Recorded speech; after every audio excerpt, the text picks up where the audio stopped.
High বন্ধুরা, আসসালামু আলাইকুম। এই যে দেখেন আমার একটা সাইকেল। এই সাইকেলটা আমার গতকাল নষ্ট হয়েছিল। এই সাইকেলের বিষয়ে আমি আজকে কিছু কথা বলবো। অবশ্যই এখান থেকে কিছু আপনারা শিখতে পারবেন। এই সাইকেলটা আমার আপনার নষ্ট হয়েছিল গতকাল। পরে আমি সাইকেল ঠিক করার জন্য নিয়ে গেছিলাম আপনার এই মিস্ত্রির কাছে, সাইকেলের মেকারের কাছে। সো সেখানে যাওয়ার পর আমার এই সাইকেলটা বাস এই যে দেখেন, এই যে এইখানে আপনার গেছিল, ওই যে বল গেছিল, আর বাস চাকাটা একটু আপনার ওই ঢিলা হয়েছিল, বাস এইটুকু কাজ। আর পুরা সাইকেলই সম্পূর্ণ ভালো ছিল। বিষয়টা হচ্ছে ভাই, এই সাইকেলটা যখন আমি ঠিক করার জন্য নিয়ে গেছিলাম মেকারের কাছে, তখন আমার এই সাইকেলটা সে দেখা বলছিল যে এই সাইকেলটা টাল হয়ে গেছে, এই যে এই চাকাটা না টাল হয়ে গেছিল গা। পরে আমি কই এটা টাল, আমি তো হ্যাঁ বলছি যে না এটা টাল হয় নাই, এটা ভিতরের যে বল আছে না, এই বল গেছে গা, আর নয় আপনার ভিতরে যে একটা এই স্পেন্ডেল আছে, ওই স্পেন্ডেলটা মনে হয় গেছে গা। আমার কাছে এরকম লাগতেছে, কারণ টাল হওয়ার তো কোনো সম্ভাবনাই নাই, কিভাবে টাল হবো। পরে না কয় আমার সে কি আপনি বেশি বোঝেন নাকি ভাই, আমি সাইকেল চালাই, আমি সাইকেল ঠিক করি এই 20 বছর ধরে। পরে আমি করছি ভাই আচ্ছা ঠিক আছে, এটা তো এখন ঠিক করতে কয় টাকা লাগবে। সে বলতেছে এটা ঠিক করতে 140 টাকা লাগবে। পরে আমার তো পুরা মাথা নষ্ট হয়ে গেল, 140 টাকা লাগবে ওই সাইকেল ঠিক করতে, তাইলে কি করি হ্যাঁ। পরে অনেকক্ষণ ভাইবে আপনার মনে করেন, আর অনেক তো কোনো দোকান টোকান নাই। পরে এখন মনে করেন যে আর এই বিশেষ করে সৌদি আরবে সাইকেলের মেকার খুব কম পাওয়া যায়। মানে সাইকেল নষ্ট হইলে এটা ঠিক করা খুবই কষ্ট। মানে সে আমার কাছ থেকে এই সুযোগটা নিবার চাইতেছে। সো আমি মানে পরে কি করুম, এখন বিপদে পড়ে আমার তো আর সাইকেল নিয়ে আমার ডিউটি করা লাগে অবশ্যই, তা আমার তখন ঠিক করা লাগবেই। পরে আমি আচ্ছা ভাই বলছি যে ভাই ঠিক আছে, তাহলে আপনি আমার ঠিক করে দেন, সমস্যা নেই, যে কড়ে লাগে আমি হারে দিমনি।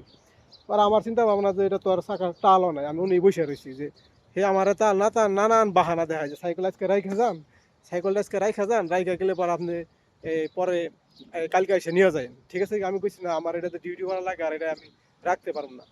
পরে কইরা আপনি ঠিক করতে অনেক সময় লাগবো, অন্য যদি কোনো কাজ কাম যদি আসে তখন আপনি সাইকেল থেকে করলে আমি করবো। আর এটা টাল আমি ভালো করে মানে ভাঙ্গে খুব ভালো করে ক্লিয়ার ঠিক করে, আমি কই সমস্যা নাই, যতক্ষণ সময় লাগুক আমি বয়ে থাকুম।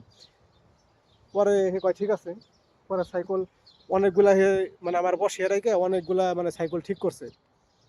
পরে আমিও বৈশা রইলাম, বৈশা রেখে মনে করুন যে কইলাম আজকে আমার তো সাইকেল ঠিক করাই লাগবে, সাইকেল যেহেতু আমার ডিউটি করা লাগে, এটা মানে আমার খুব একটা মানে গুরুত্বপূর্ণ বিষয় আমার কাছে, মানে আমার ডিউটির জন্য খুব পারফেক্ট। মানে জলদি তাড়াতাড়ি আমি আসতে পারি, আমি তাড়াতাড়ি করে যাইতে পারি, আমার কাছে মানে খুব উপকারী জিনিস। এক কথা আমার কাছে মনে হয় খুব পার্সোনাল খুব। পরে আমি হারে বলছি ভাই আচ্ছা ঠিক আছে ঠিক করেন। সে চাকা খুলে মানে চাকা খুলে মানে নানান বাহানা দেখায়, উনি যায় এনে যায়। পরে মানে আমি তো অনেক বই থাকি, আমি হরতাছি না, ও কি করে আমি দেখুন। পরে খুইলা এবারে সম্পূর্ণ খুইলা কয় যে এই যে দেখেন এই যে, পরে এই যে কয় যে ভাই এটা তো আপনার চাকা ইয়া নাই, এই চাকা তো আপনার ইয়া নাই, ব্যান্ডও নাই, চাকা কোনো সমস্যা না, আপনার ভিতরের বল গেছে গা, ঠিক আছে কি, আর এই ভিতরের যে স্পেন্ডেল এটা গেছে গা। পরে আমি আর কইছি ভাই কি আপনি না কইলেন যে এই চাকা বেয়া হয়ে গেছে গা, চাকার তাল ভাঙ্গার নাকবো, এটা সেটা নানান কথাবার্তা কইলেন। কয় আমি তো মনে করছি যে চাকা নড়ে এটাই গেছে গা। কয় আপনি তো আমার কথাই শুনলেন না প্রথম। কয় আমি কইলাম যে হ্যাঁ তাহলে এটা ঠিক করতে বর্তমানে তাহলে হ্যাঁ কত টাকা লাগবো। সে কয় হ্যাঁ বেশি লাগবো না ভাই, 50 টাকা লাগবো। পরে আমি কইলাম মনে মনে আমি ভাবি যে এই চাকা এই সাইকেলটা যদি আমি মনে করেন, এটা আপনাদের এক ধরনের একটা মেসেজ, যাদের টাকা আছে তারা ভাই এরকম করতে পারেন, সাইকেল রাইখা চলে যাইতে পারেন। কিন্তু আমি আপনাদের এই মেসেজটা দিতে চাই এই কারণে, ভাই আপনার জিনিস যদি কোনো কারণে যদি কোনো সমস্যা যদি নষ্ট হয়ে যায়, এটা কোনো সময় আপনি রাইক আসবেন না। রাইক আসলে পরে তখন এই সবাই একরকম না, কিছু কিছু মিস্ত্রি আছে তারা এরকম ফায়দা নাই, মানে এই 140 টাকা বাংলাদেশের মোটামুটি অনেক টাকা আমার কাছে মনে হয় যে অনেক টাকা সবার কাছেই, যারা মোটামুটি মিডল ইস্টের যারা কাজ করে তাদের বেতন কম। পরে আমি কি হারে এখন বললাম যে তাহলে 50 টাকায় ভাই ঠিক করে দেবেন। ভাই হ্যাঁ 50 টাকা, কয় 50 টাকা ঠিক করে দেবো, আর এই স্ট্যান্ড লাগিয়ে দিচ্ছি নতুন। এটা মনে করুন যে আমার জন্য ভালো হয়েছে, কারণ স্ট্যান্ড আমি এই স্ট্যান্ড রাখছি আমি পার্কিং করতে পারি, এটা খুব ভালো হয়েছে। পরে সব মিলিয়ে আমার মনে করুন যে এই 20 টাকা গেছে এই লো স্ট্যান্ডে, আর 50 টাকা মানে তার এলো যত কাজ কাম করছে, এই যে বল টল লাগাইছে, সব কিছু মিলিয়ে টোটাল গেছে 70 টাকা। তাইলে বুঝেন এই সাইকেলটা যদি আমি রাইখে আসতাম সকালেও বাস কিছুই করতো না, আমি সকালে গেতাম কইতো 140 টাকা। 140 টাকা বাংলাদেশের অনেক টাকায় আসে। সো বন্ধুরা আমি এই কথাটাই বলতে চাই যে আপনার জিনিস আপনি সুন্দরভাবে ঠিক করে, সাথে আপনার যদি টাকা বেশি থাকে আপনি রাইখ আসবেন, আর যদি টাকা আমার মতো আপনার দেখা যায় যে টাকার প্রতি মায়া আছে ভালোবাসা আছে, অবশ্যই সাথে থাইকে আপনার জিনিস আপনি ঠিক করে নিয়ে আসবেন।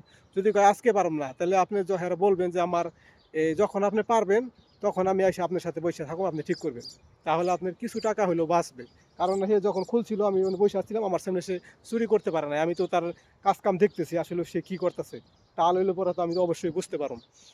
আর আমার বিশ্বাস আছিল যে আমার এই সাইকেলটা কিছুই হয় নাই, মানে চাকা কিছু হয় নাই, কারণ আমি কয়েকবার আমি এর আগে ঠিক করছি হেনে নিয়ে। কিন্তু তার ছোট ভাই ছিল, সে ছুটিতে গেছে, তার বড় ভাই আসার পরে মানে এরকম কথাবার্তা বলছে। যাই হোক, আমার বিশ্বাস ছিল যে এটার টাল হয় নাই, এই চাকার টাল হয় নাই, এরকম যে বসে আসছিলাম যে দেখি আসলে কি করে। সব মিলে আমার মনে করুন যে 70 টাকার মধ্যে খরচ হয়ে গেছে। তাহলে বাঁচলো কত আমার? 70 টাকা। তাহলে হিসাব করেন 70 টাকা মানে বাংলাদেশের পরে আপনার মনে করুন যে দেখা যায় যে এই এবার আনুমানিক আমি বলতেছি ৩-৪ হাজার টাকা, তাইলে একবারে খারাপ না। তাহলে জিনিসটা আপনার মনে করুন যে এরকম নিজের জিনিস সবসময় মিস্ত্রির পাশে বইসা কাজ করে ঠিক করে নিয়ে আসবেন, তাহলে সে আপনি মোটামুটি মানে সে আপনারা ঠকাইতে পারবে না। সো বন্ধুরা, আমার এই ভিডিওটা যদি ভালো লাগে অবশ্যই মানুষের মাঝে শেয়ার করে দেবেন। আপনাদের কাছে আমার রিকোয়েস্ট, সবাই কিছু না কিছু শিখতে পারবে। আসসালামু আলাইকুম, সবাই ভালো থাকেন, সুস্থ থাকেন।